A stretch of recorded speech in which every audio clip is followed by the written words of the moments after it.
Without objection. Mr. President, today is November 7th, 2025.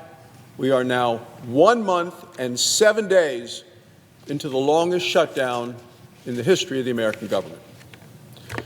Democrats can stand here and claim they've broken the record. But for what? For leverage, for politics. Meanwhile, in every state of this union, the American people are getting hurt. They don't seem to care one bit. Soldiers are working without pay at Fort Bragg in Georgia. Where are the 2 Democrat senators from Georgia? A single mom in Michigan is struggling to put food on the table for her children. Where are the 2 Democrat senators from Michigan?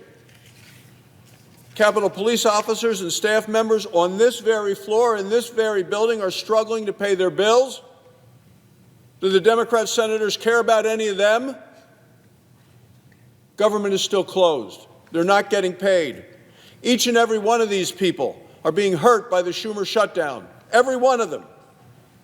And every day it gets worse for them. Yet Senator Schumer bragged to the press, bragged to them. He said every day gets better for us. I'm wondering who us is. Certainly not the American people. Certainly not the people whose flights were grounded today all across the country. You know, to keep our airlines and to keep our skies safe, the FAA directed airlines to reduce the number of flights. It's the right thing to do. This has impacted airports all across this country. That's the impact of what the Democrats are doing by keeping this government shut. The FAA administrator, someone with 35 years of experience in the field, he said, "We're in all new territory. Never seen anything like this before." And here's what really should terrify the American people. It's one Democrat staffer said Democrats won't open the government until planes fall out of the sky. Can you believe that, Mr. President? Let that sink in. Democrats are waiting for a disaster. And in the process, they're gambling with American lives. Senator Chris Murphy of Connecticut, a Democrat with presidential ambitions, based on his scheduling and his speeches, he admitted it on the record. He said in an interview just yesterday with Punchbowl News, Senator Murphy said reopening the government would do, he said, substantial damage to the Democrats' brand. There you have it. Bad for the brand of functioning government. Democrat brand means more to them than 42 million hungry Americans.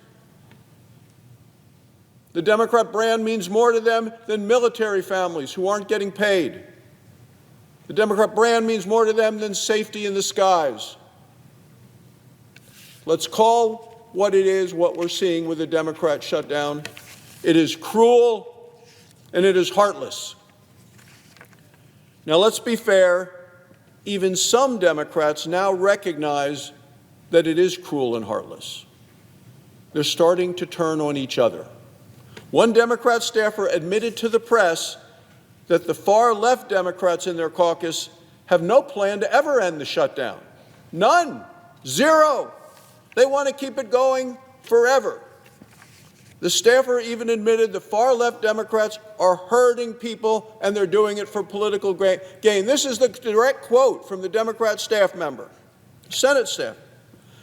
Families who can afford it least, he said, are getting walloped every day the shutdown continues. Mr. President, Democrats can and should end this shutdown today. Republicans have a clean, bipartisan continuing resolution at the desk to reopen the government. We want to pair this with 3 full-time appropriations bills. These are bills that have already passed the Senate with bipartisan support. They've been negotiated on a bipartisan basis with the House. Progress. We need to get it done. These bills would fully fund veterans care. They would fully fund our Capitol Police. They would fully fund food assistance in America, such as SNAP and the WIC programs. This is a very reasonable deal. a reasonable proposal, a deal that Democrats earlier this week asked Republicans to put onto the floor. And if it passes, the Schumer shutdown will end quickly. 13,000 air traffic controllers will get paid. 50,000 TSA agents would get paid. 1.3 million military members would be paid. Food assistance for 42 million Americans would be fully funded. Flights would get restored. Government would reopen. Some Senate Democrats have signaled they will still vote no. No. Evidently, they want the pain. They want the pressure. And as members of this body, as well as the Democrat whip, said to the press on television, she said, they want, quote, leverage to continue so they can score political points. Let me be clear about what a no vote means. A no vote is a vote to refuse to pay air traffic controllers who are working, refuse to pay TSA agents who have been working for the last 37 days, refuse to pay members of the military who continue to defend us and are serving us all around the world, refuse to pay Capitol Police officers who are here in this very building that the Democrat senators walk by each and every time they come into this chamber. A no vote is a vote to cut more flights and to cause more chaos for families hoping to travel over Thanksgiving. A no vote is a vote to deny food to 42 million hungry Americans. A no vote means Democrats continue to play their dangerous game of the politics of pain. There is no excuse, none, Mr. President, for voting no. Don't tell me I want leverage, which is what the Democrats have been saying. The American people are not leverage, they're not pawns. When Democrats treat American people as political pawns, the American people lose. And I don't want to hear them say, I stand on principle. What are the principles when you allow 42 million Americans to continue to go hungry? The American people are watching. They're watching to see who is fighting for them and who is simply using them as leverage. Thank you, Mr. President, and I yield the floor.